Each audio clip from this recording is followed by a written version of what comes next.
Now I hate to do this because we made we made really good money this week, like really good money. But when you're chopping on the daily, you'll be chopping on everything underneath the daily. Right in here from 10 April to 21 April or 23 April, we're basically in this chopping range. Now you can make money on these ups and downs, right? And it's choppy, but there's like room in here to move up and down. So this was still good day trading time. This right here, this was the 2 weeks I was just talking about. The first week of April, or sorry, the last week of April, so 28 April all the way through the first week of May. All this chop back and forth, all these inside days, right? All these inside days just made it a pain when you broke it down to an hour, 15-minute, 5-minute, 2-minute time frame. It just sucked. And it sucked, the life out of our trades. And look what we're getting right here, right now. You are getting this choppy area again. Now, again, I'll tell you, we made our best week ever. Or sorry, our best week of the year so far.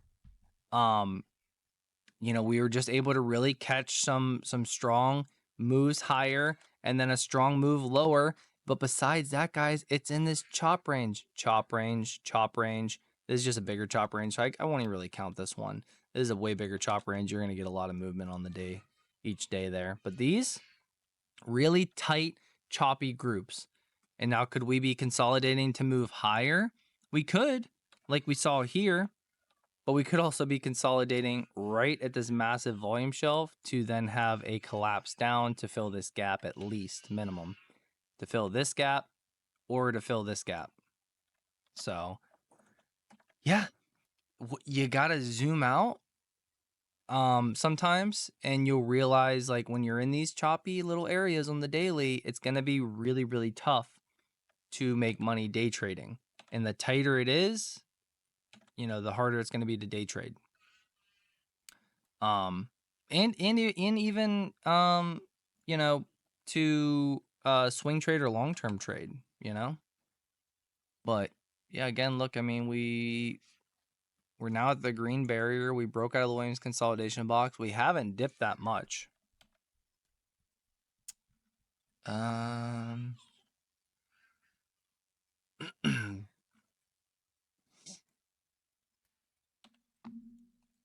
who knows what happens here?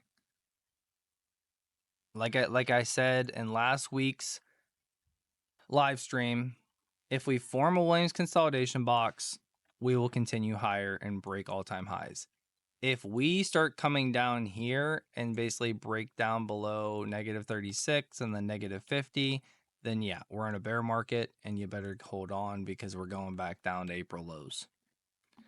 So we're just kind of in this point where we don't know. But I will say this looks just like the infographic everybody shares. It's like bullish, whatever, blah blah blah, euphoria, blow off top, crash, and then back here we're so back, we're good, and then despair, anxiety, oh my gosh, like that infographic. It does look just like that. So you have to consider the fact that you got to take everything into consideration here. Everything has to be taken into consideration here because you don't know. I don't know. There's so many things. There's so many curveballs out there that could come in right across the plate. I mean, the whole China, US, like there's not a deal there. There's just a pause. And if that comes back and we go like back into the trade war with them, why wouldn't we go back to April lows or at least close to it? Because now that whole thing is off the table. So you have that. If another war kicks off, that could spark something. If yields just start continuing to climb higher again and people start pulling more money out of the markets over into the bond yields, that could happen.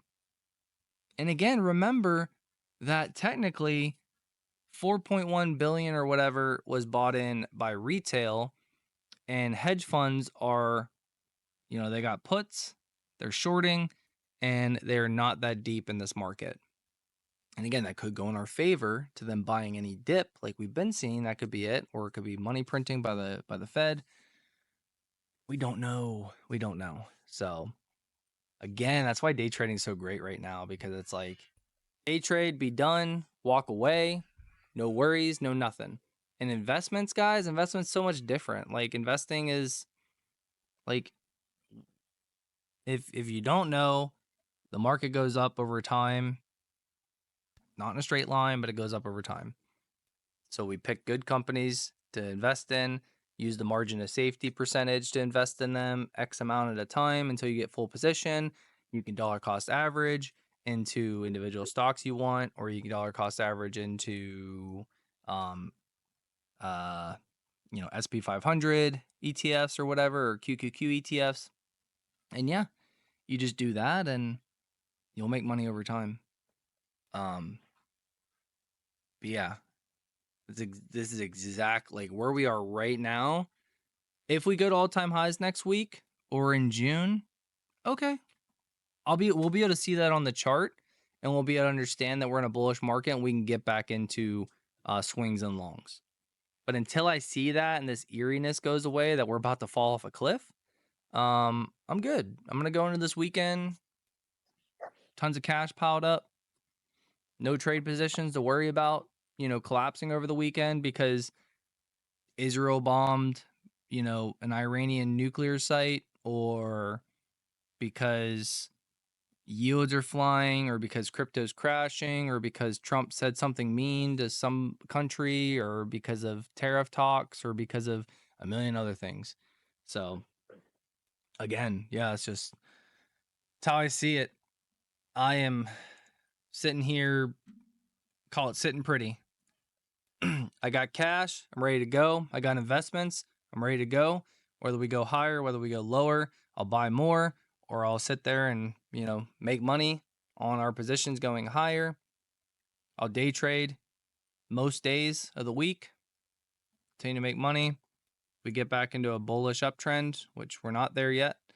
Again, we'll just play that game and play it for until I start seeing things get wacky again, or running into the red barrier and knowing that a pullback's coming.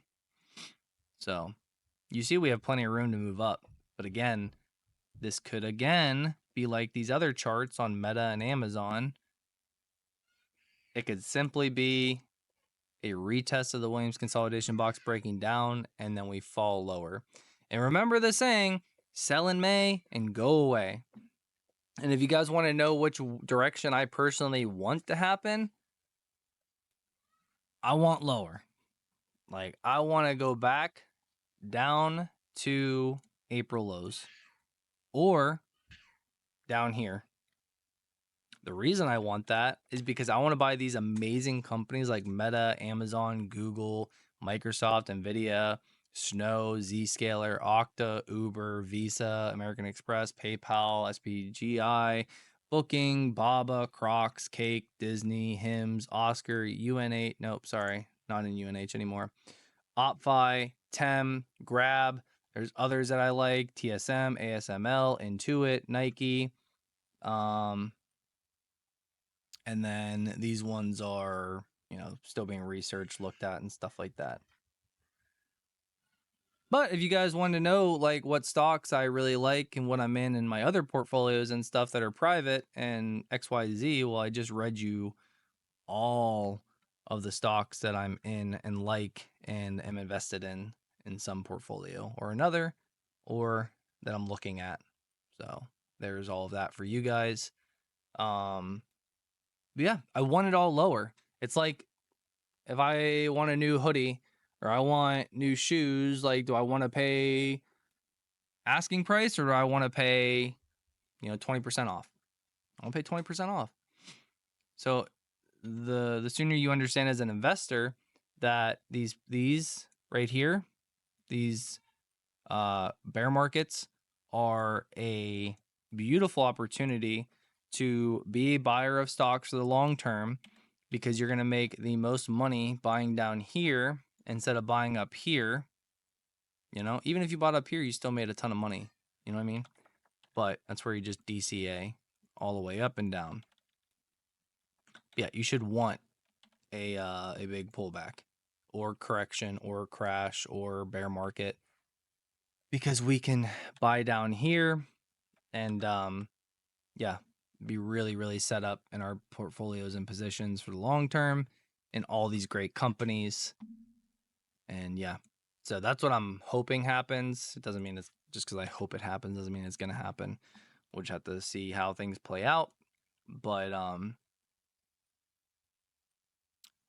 if I was leaning one way or another, like not what I want to happen, but if I was leaning one way or another, like what I think is gonna happen, I would probably say that we most likely visit the April lows rather than going to, 600 on the QQQ this year. And again, that's that's nothing you should play or put like a lot of weight into, guys. And just like my gut. That's what my gut says based on everything I see. But I truly don't know. Nobody knows, because there's so many variables and there's so many things that have to play out for any of that to happen. So yeah. But if we do go down lower, there'll be plenty of short setups to play, and then also, day trading will be really good because the VIX will be spiking high again, like it is, and we'll be able to get plenty of good day trades. The best day trades we were having, for the size, was when VIX was really high, obviously. So yeah, it kind of lines up perfectly, because now we're back above 20 on the VIX. And what do I say? I always say I want a VIX under 20 to really swing trade and long-term trade. If the VIX is under 20 and it stays under 20, that's a great time to be swing trading and long-term trading, because you just get more fluent and not like boom, like just really bad back and forth moves. When it's above 20, this is all day trading. This is day trading. Just day trade it. Because up here, it's crazy. And if you ever get above 50, you better be buying the dip heavy. If you ever get above 50 on the VIX, you better be buying the dip heavy. Because if you scroll back in history, you don't get above 50 that much. And if you were ever buying the dip above 50, you made a killing. You see how that happens? Let's see, 2015, 2018, 2020, COVID, August, the Japanese trade crisis, April lows. If you bought all those dips, guys, you're sitting there so pretty. If you bought this dip, you're up over 20 some percent in just the markets, not including individual stocks. We bought this dip in HIMS and Oscar, and we ran like 100% on HIMS, like 150% on HIMS. So yeah. Yep. Any questions? Because I'm about to wrap this up. I'm not going to sit here and just look at this chop all day. Rather go make a video to drop or something to everybody, and then go enjoy the long weekend with the family. I'll probably use what I just talked about as the market preview, because I just basically did the market preview, where I think markets are going, what I think about them. I think we're just in this eerie time. Next week, we have Tuesday, May 27th, durable goods, month over month. We got FOMC minutes on Wednesday at 2 p.m. coming out. Oh, man.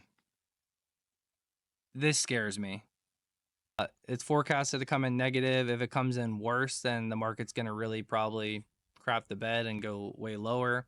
And then you also have PCE, personal income and personal spending, next week on Friday at 8:30. So a lot of stuff going on next weekend or next week. Like I said, I'll be gone Wednesday and Thursday.